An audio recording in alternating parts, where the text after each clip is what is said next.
All right, welcome to the session. And on today's session, we're looking at day 20 of my book, 35 Days of Redefining You for Success. And this day 20 morning is kind of personal for me. There was a quote that I wrote in, I wrote a quote in 2014 or so. Something happened, I think something happened, and then I wrote a quote, and the quote stated that um, there are many quotes I have written and I made it personalized. So it's like I'm writing a note to myself. So at the end, I turn some to quotes and I share with the public. So I wrote a note to myself and I said, Joybert, because you come from a disadvantaged background, does not mean that does not mean that you have a disadvantaged future and you have a disadvantaged brain. Right? That was a personal note I wrote to myself. Joybert, because you come from a disadvantaged background, does not mean that you have a disadvantaged brain and a disadvantaged future. So this is where this point is coming from in day 20 morning, because you come from a poor family, and then um, I used to have like bullies or people who mock me and say, like, you don't know your dad and all of that. So it was kind of none kind of stuff. So I was being kind of, yeah. So that you can be worried. Basically, that are people can be worried. I'm sure many of you can relate here. Maybe you come from a family where maybe all your both parents are farmers, or maybe you're an orphan. Your background is not full of support. Your background does not have anything support system. And when you are not careful, you can allow that disadvantaged background to now define your future. That's what many people do. And if you are not very conscious that that is not the reality, you can unconsciously define your destiny based on your disadvantaged background. Okay? And it's very important for us to know that if you have a disadvantaged background, that does not mean you have a disadvantaged brain.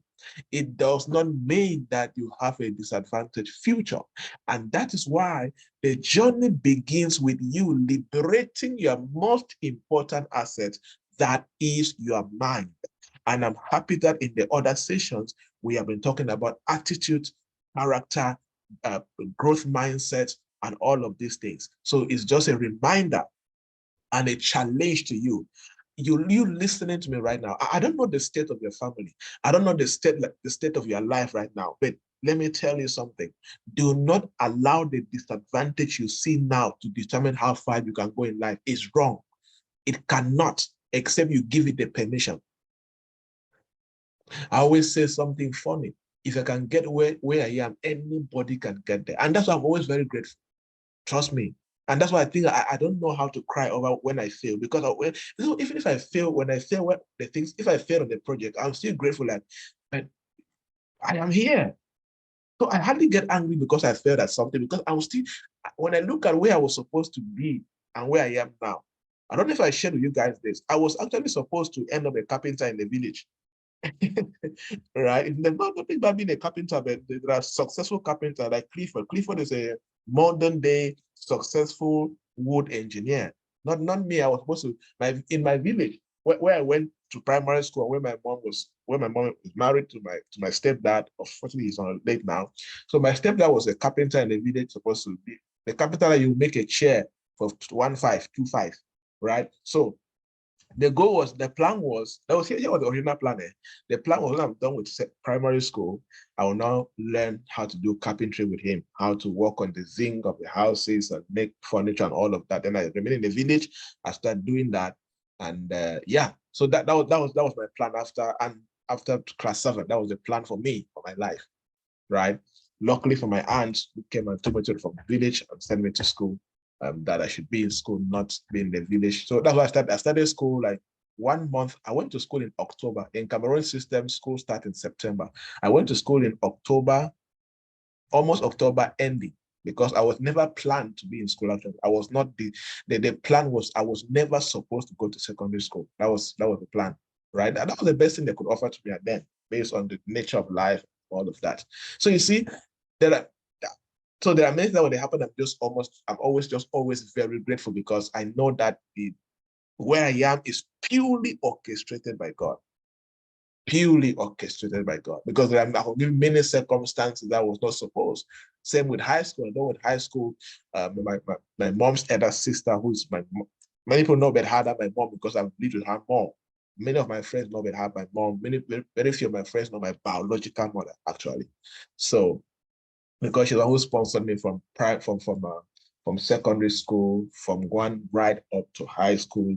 And then she was not very successful too. She had her own challenges and managing, and so, but she took me like her own son and made sure that anything that her kids had, I had, So that's why I can move heaven and earth for her. And so when I was done with high school, she too was having challenges, financial challenges, and she could not see me off to university. And these challenges started while I was even still in high school. So that's why I started in high school doing odd jobs and all of that.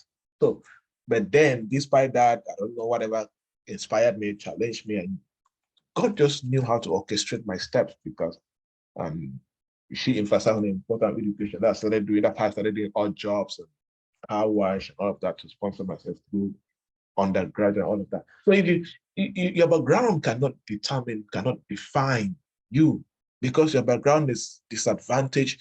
You don't have rich uncles and rich aunties. Your parents are dead and this and that. Yeah, that unfortunately, that is the situation, but that is not your possibility. You understand? You may be listening to me right now. I don't know whatever is going wrong right now, and you may feel disadvantaged. That is just the situation that has happened. But don't use that to define the beautiful future that may be ahead of you. You get the concept.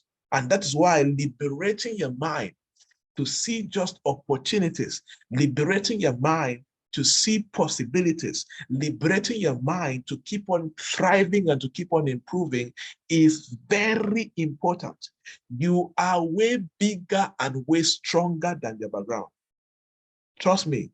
And the plans that God has for you, the plans that God has prepared for you, right, is they're so beautiful, and the challenge is many people get to allow their current situation to now cloud their judgment not to see the future, and that's why protecting your mind is very important.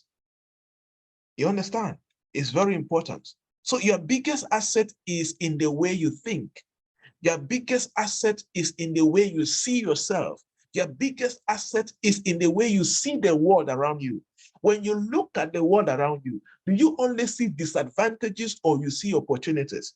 And if you're only seeing disadvantages and complaining, that's why you should be worried about yourself. If you're always complaining about everything, you should be very worried. Something is wrong with your mind. I am not saying things around you are not difficult. But I'm saying that you have decided to focus on the possibilities that can happen. You choose to adopt the attitude of possibilities every day. You choose to engineer your mind to see possibilities every day. You choose to define your mind and make it and make your body, your system, your soul to act based on the possibilities that can happen. Because here is the fact, people. Here is the fact. Your ability to work, your ability to produce, your ability to produce money in this particular competitive economy comes by applying your brain. It comes by applying the kind of mindset that you have. As simple as that. Okay, for example, when you look at my story, I can tell you, I have no reason, based on the standard of my background and my story, I have no chance to sit on the table with the former president of a country or to sit on the table with top executives, African Development Bank, and provide advice. I have no chance based on where I am coming. No chance. No chance at all. The other day, a professor reached out to me from the Ministry of Higher Education in Cameroon that they want me to assist to lead a committee to design the entrepreneurship and business curriculum for state universities. How do you do that? How do someone with my kind of background really come to do that? Only two things change.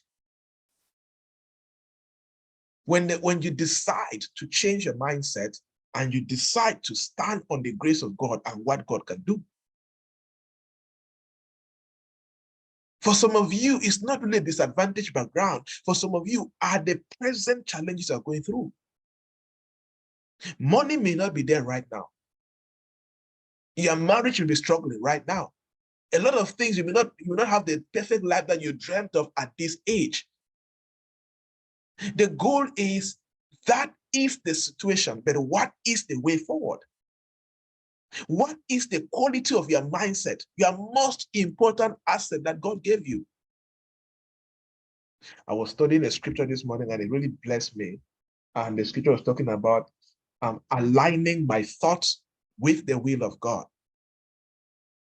And God now establishes you in a very powerful way. No, God now establishes your plans and your goals when you align your thoughts with the will of God.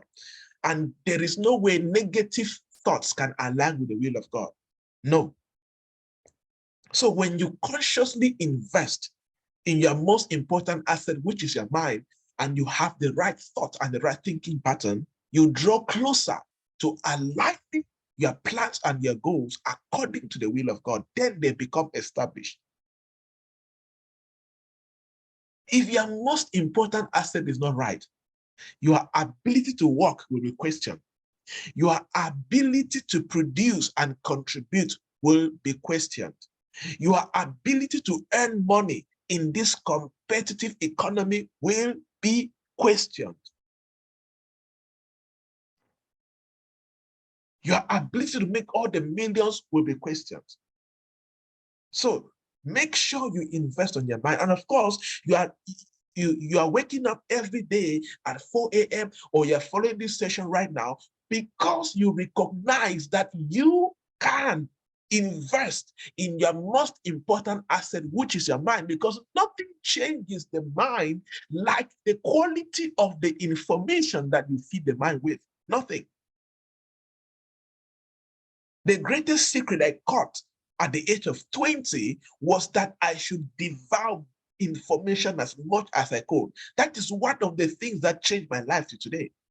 I used to read 8 hours a day from 2011. I'll wake up at 2, just studying till about 5. When I come back, when I got a job, when I come back from work at, let's say 5, I make sure I'm done with everything by letter 6. I sit on the book. I studied till 11 p.m. I go to bed. That was my life. My life was walk home. Walk home. I go to church, I come back, book. That was what made me to dash out my television.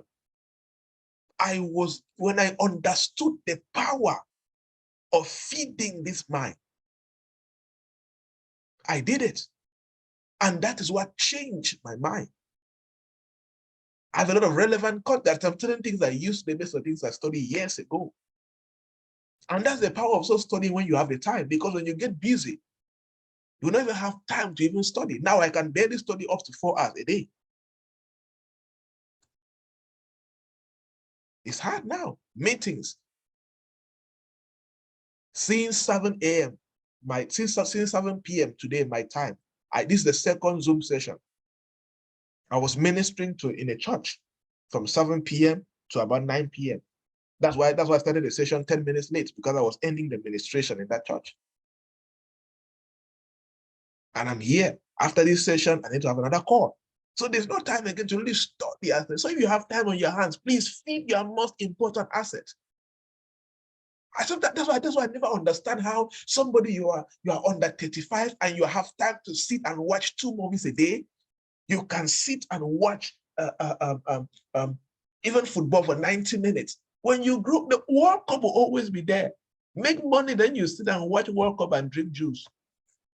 That was my funny concept there. I always have the concept like, let me work now so that tomorrow when I can go watch movies, the theaters, I can pay my flight to go watch World Cup. You know, at least the money is there.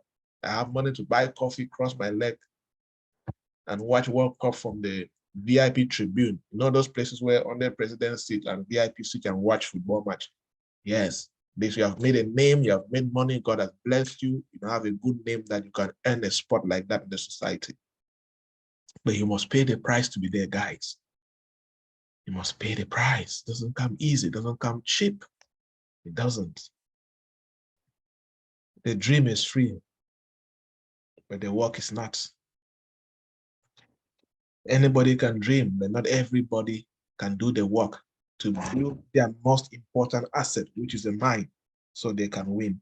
Okay, so of course, write down in 5 sentences, I'm bigger than my background, I'm stronger than my present situation. Go ahead and say it loud to yourself. This is what I did. That's why I said, this is what I did. I used to speak up because I grew up in a very struggling poor background. When you're not careful, how you grew up, your culture, how you see things can control you. There are some people that they don't know how to spend money well because they grew up in a poor family. When they have money, they don't know how to spend it well. They are afraid to spend money because of the poverty mentality that is so deep in them. And it takes a lot of actions to uproot that poverty culture. There are some people that they don't know how to think creative ways to make money because of poverty mentality. So one of the ways to change your mindset is positive affirmation. Speak to your, see, I used to do that a lot. When I read the book and the book told me that you don't conquer thought with thought, you conquer thought with words. And then the Bible talks specifically a lot about the power of confession. When I understood the mystery behind the spoken words into your life, I don't joke with it. Even today, I don't joke with the things I speak about my life and my future. So this application is not just for formality. No, it's a spiritual exercise, but also understand the mystery behind it. Your background cannot control you. You need to wake up and make sure you conquer it. Okay? All right. Number 20, day 20, evening. The second most important aspect in the journey of success after mindset is self-discipline. And I've told you guys a lot about self-discipline. If you don't master self-discipline, success will always be far off from you. Successful people are disciplined people. They are not motivated people. People who succeed consistently decades after decades are never driven by motivation. They are driven by self-discipline. Motivation is for babies. For example, people who wake up, there are some people that you have not attended these sessions every day.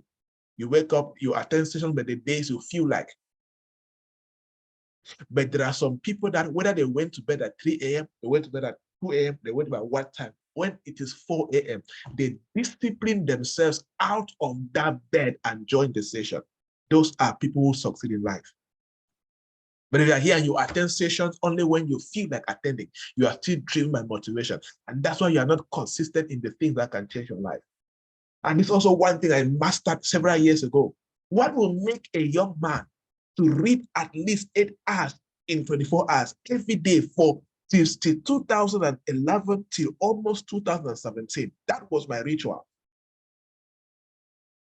It was not funny. It was not easy. It was, sometimes there were days I'll be reading while walking. I'll be reading while walking in the parlor, walking in the sitting room because people was coming. I will push myself until it's 11 o'clock. I will not stop. When I wake up at 2 a.m. to study, sleep will be coming. I'll wake up and walking. Sometimes I'll put water, I'll put this thing, because it's doing in secondary school now. I will take bucket, put cold water, put my feet inside, and I will push myself that sleep you can go up and calm down. One thing is certain. You will not sleep me, I will not sleep you. Simple. Discipline. You don't do those kind of things on motivation. You will give up now. Motivation is emotional. Discipline is commitment, is do or die. With discipline, you do things whether you feel like it or not. When it's time to do it, shut the hell up and do it. And that's why many people have not succeeded. Many people have not succeeded. Many people have not succeeded because they do things based on motivation. They do it today, then they do it after 1 week, after 2 weeks. That's why I do it. That's what I do now. There are books that you started this year, you have not read one book and finished. You read it in January, you touch it in June, this December comes, you're not even touch it again. Are you serious? No, you don't build an incredible career from motivation. You build a winning career from the place of discipline. It's one of your most important assets. That's why personally for me, there's nothing I embark upon that I cannot finish. Nothing. If I embark on, I will end it. Go up, count down, fire by force, whatever happens. The goal is simple. We must end, we must see to the end. When you enter that dimension of operation, nothing can stop you. And your life, you always feel like your life is some testimony after testimony. You know why? Because you have orchestrated your daily living in a way that you're always getting things done. You are always getting things done. See, let me give you one of the secrets to remain successful and to always rise in life is the concept of discipline. People who have undulating success, they succeed yesterday, they are failures tomorrow, you don't see them again, they succeed after 1 year. There are certain things in their life that they are not disciplined at doing. So their success is up and down. One of the secrets to have consistent success is self-discipline. If you can discipline yourself to do what you should do, whether you feel like it or not, your success is virtually guaranteed. Yes, virtually guaranteed. And for you to successfully discipline yourself, you need self-mastery. Mastery means you know yourself. Like, for example, I knew that I love movies. See, I love action movies. I love intelligent movies. I used to watch movies for 12 hours, 24 hours. So I noticed that. That's why I dashed out my television. I removed the things of my life that are not, that will distract me from where I'm going. Self-control. You need to know how to control yourself and do the things you must do. Self-responsibility. Take responsibility for your life. Stop waiting for somebody to come and tell you what to do. Like what we used to do in secondary school. Like me, if my mom did not wake me up to study, I would never wake up to study. Forget that nonsense. Study what? I was so terrible at school that when I passed GT, my mom had. They passed and you also passed. Oh, the comment my mom told me when GC came out. The passed and you also passed. We laughed about it because I knew I was never the booking guy. I was never the John Book guy. I was never among the guys who passed exams. So I was always promoted on trial. So I passed the GC by trial, basically. Right? There was no self-responsibility. I could never push myself to wake up in bed and study because I want to go and pass some funny exams. But when I understood my destiny was important, I take self-responsibility. Like some of you now, you're waking up at 4 a.m. right now. This is self-responsibility. Nobody's beating you to wake up. Nobody beat you. Nobody shouted at you. You took the self-responsibility to wake up and be part of the coaching session at 4 a.m. in the morning. Or those who are watching this after now, nobody forced you to watch the session after watching the session right now. It's self-responsibility. And the last important thing that you need to be self-disciplined is know where you're going. Self-direction. Where are you going career-wise? Where are you going business-wise? Where are you going marital-wise? What kind of family? Like, for example, I was talking to one guy. I was saying, no, look, what is the kind of future that you want for your family and as a man?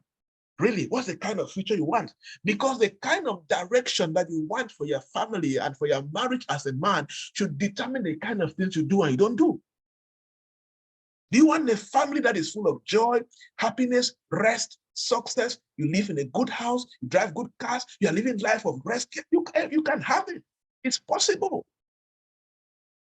If you have a clear direction of the kind of family you want, you now know how to pray. You don't know how to be prayerful. Be a priest of the family. You know how to act accordingly. Why should you go and cheat when you know you want to have a happy, excellent, beautiful family? Same for the wife. What kind of direction do you have for that? Same for your career.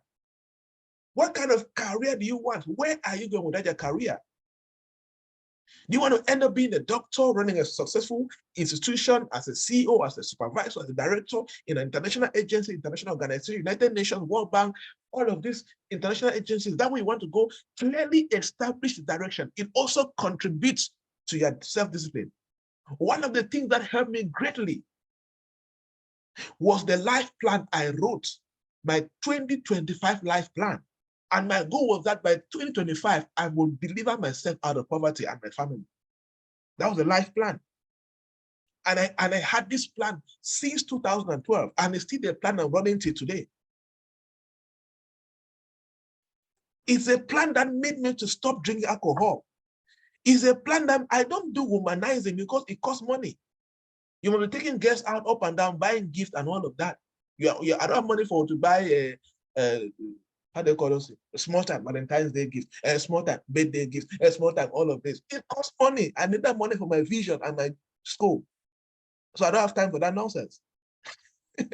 Right? As simple as that. I have a goal. By 2025, liberate yourself from poverty and your family.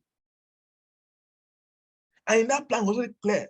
Get your first degree this year, enroll for master's this year, get doctorate degree, because I knew, the only secret I knew by then was that education, getting the right certificate was one of my sure ways out of poverty, which is true. Along the way, I discovered self-education or personal development. Accompanied with that, it has helped me greatly. At least by now, I can say I've conquered poverty. That's the power of direction. There are some of you here that there are things you're still doing and you don't have a vision that convicts you. You don't have a direction that convicts you. That's one of your problems. You still say you want to read a book. You don't end up reading a book and finish it. Nothing convicts you so deep. You allow a male friend to come and distract you and take you to one beer parlor or unnecessary areas. You go to places you did not plan. You know, there was a time that one thing that happened, and so I don't go to a place that is not my program. Virtually, I don't go to, if it's not like you come and beg me and cry, that is your problem. If it's not on my agenda, I'm not going. So my girlfriend a few years ago I wanted to go somewhere, and she thought that I said, no, as long as it's not on my calendar, I am not going. And if you cry and go and come down, you're on your own. I am not going. As long as it's not a life and death situation, you're on your own. Then so sometimes one of my friends, what was that thing? There was something happening in town. And then she made my friend come into my house to come and ask us to go to that place. She just said, don't bother. It's not in his plan, so he's not going to come. And then if I leave that thing, I'll go talk to him. The guy came and said, I said, I know you go, I did not plan for this, so I'm not going. And today, this is one of the things I do a lot. If it's not in my plan, it's not in my schedule for the day, forget. I'm not doing it. I'm not going. I'm focusing on, except it's a life and death situation. And then we can do it. But it's just a casual thing that I can do without. Some of you are always under pressure on a daily basis. You like to catch up with things. You're always under pressure to catch up with everything. That's one of your biggest problems. There are some things that are not urgent, they are not important, and you keep doing it. There's a state in your life, in self-discipline, where you get where you do only things that are urgent and important. Most of all, things that are not urgent, but they're important. That's it. You are perpetually under pressure because you're everywhere. On jamgis, you want to go. All ceremonies, you want to go. All born houses, you want to go. All birthdays, you want to go. Everything you want to go. Haba.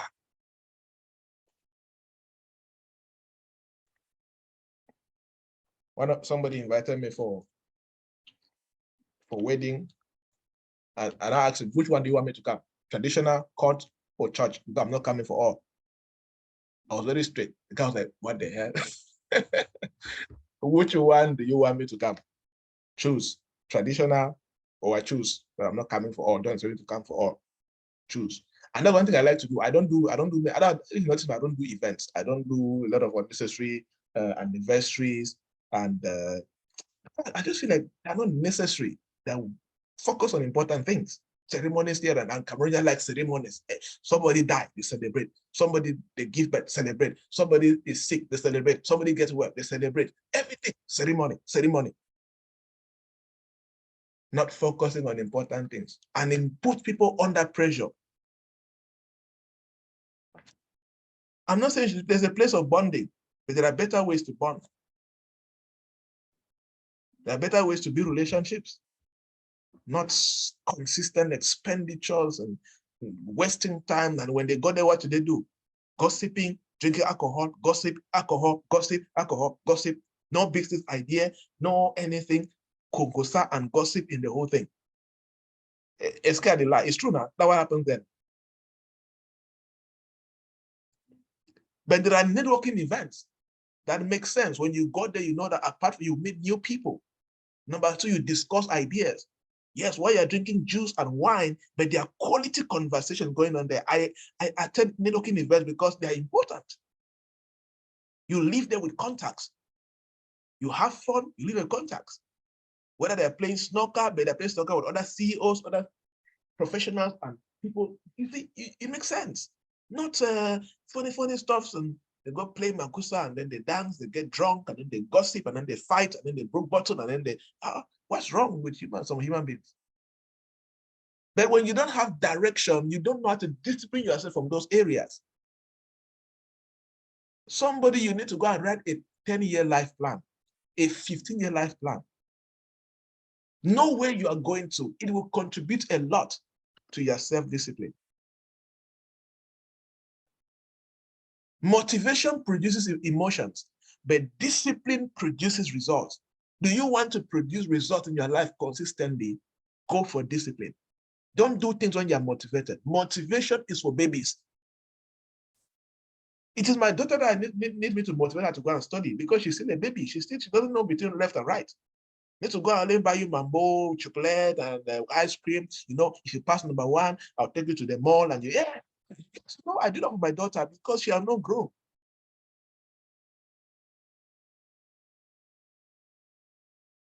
Motivation is temporary. Self-discipline perseveres.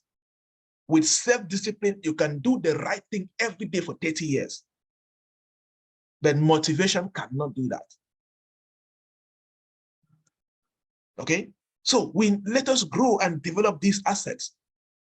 The right mindset and the massive, dangerous self-discipline. And one thing that self-discipline helps you do is that self-discipline helps you to resist temptation. Yes. There are some people that small invitation to beer parlor, you are gone. Some men, small thing in a skirt you have seen, you cannot think straight again. You are gone. You, for all the money you have been saving, you want to use it now, you know, and men have these hormones in them that when they see a girl that they want, they can do anything, take their life savings just to get that girl. Then say, what was I even doing? He said again, they're asking, well, what came over me? No, it is stupidity and lack of self-discipline that came over you. It's uselessness that came over you. You are not serious with your life. Right? Everybody has that hormone. They want to get like women, they have to shopping. Or many women are very competitive. Who made your hair? Which is it not natural hair or the how they call that thing? Is it natural or you have added something to it? How does that come? What's the problem? Then now, or they see a shoe.